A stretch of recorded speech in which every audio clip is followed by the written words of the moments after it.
Hi guys, welcome back again to my YouTube channel. My name is Kosi. In today's tutorial, we're going to be learning how to sew this beautiful pointed sleeve shoulder with designs on it. If this sounds like something interested in, then please keep on watching. In my last tutorial, I already shared the pattern drafting. I'm going to be leaving the link in the description box, or you search it and watch on my YouTube channel, okay? So if you're returning subscribers, thank you so much for always coming. Please don't forget to hit on subscribe button. Always turn on notification bell to be notified anytime I upload new video. So guys, let's dive right into today's tutorial.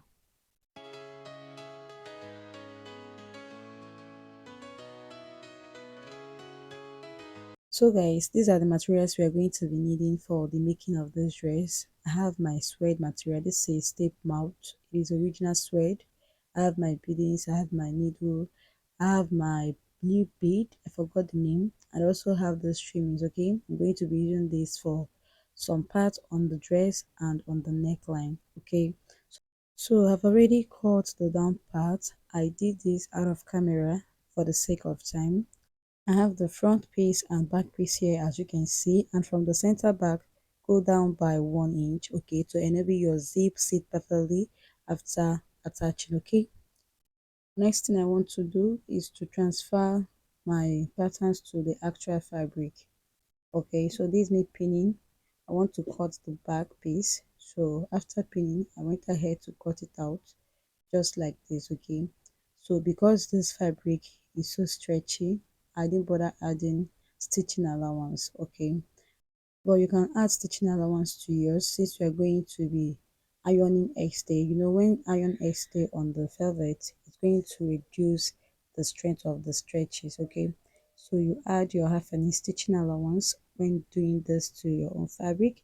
Then once I'm done with that, I'm going to cut the second piece. You know, I have the same pattern for the back and front piece. You can see I have two necklines there.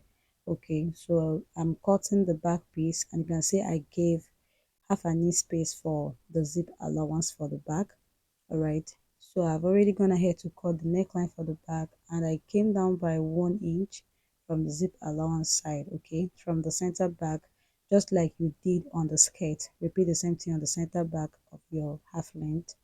So after doing this, I am going to, cut the neckline for the front, and I will replace my pattern on the front piece and cut out the necklines. Okay, so just watch what I'm doing here.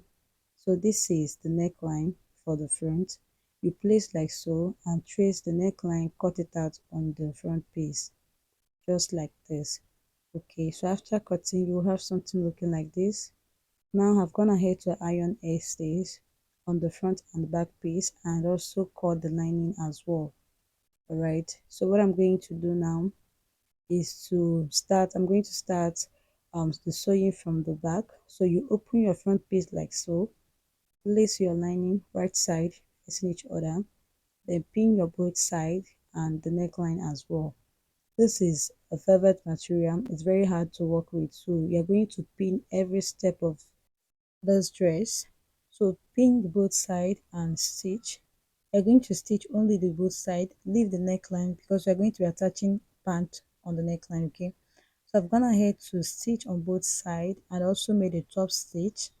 Okay, because I don't need rough work here, so I made a top stitch, and this is the back piece. I did the same thing for the back. Okay, so you're going to place right side facing each other, head over stretch your sewing machine and stitch the shoulder and also the zip allowance side.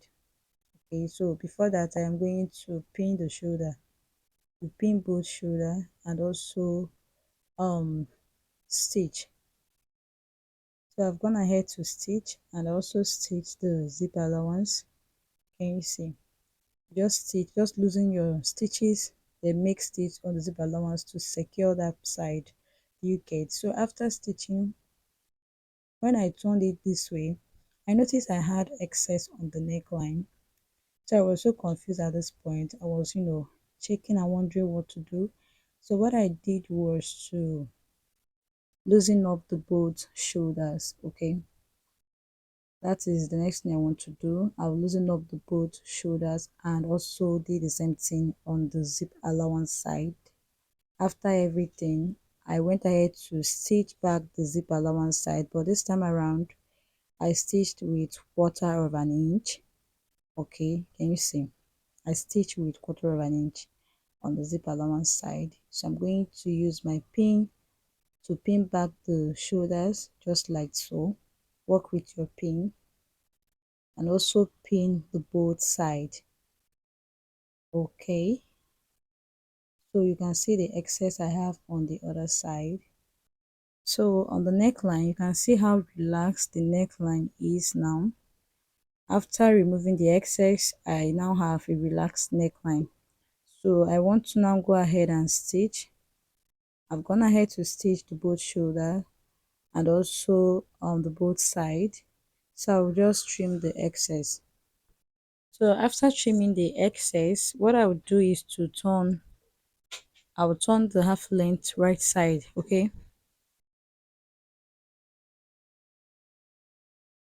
after turning the half length right side, you can see what I have here. So if you are stitching, you are not going to stitch to the end, leave half inch because we are going to be joining the skirt part to it. Okay, so you open up your zip along one side, then you place like so on the table. Now bring your front skirt and attach like so. You're going to sew right side facing each other. Okay, place the fabric right side facing each other like this, then go ahead and sew. Okay, do the same thing for the back piece as well. So I'll just do this and I'll be right back. So after stitching, guys, I also went ahead to shape the both side, like I shaped the dress and also attach my sleeve. This I did this for the sake of time, and you can see the pointed effect we have here.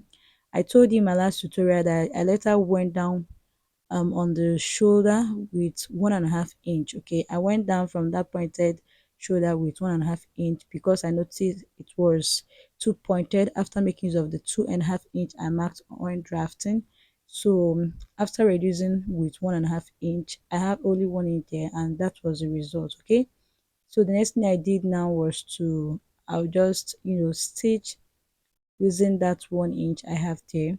You just hem the down part and also attach your zip. Okay, so I will use a stock blue zip for this.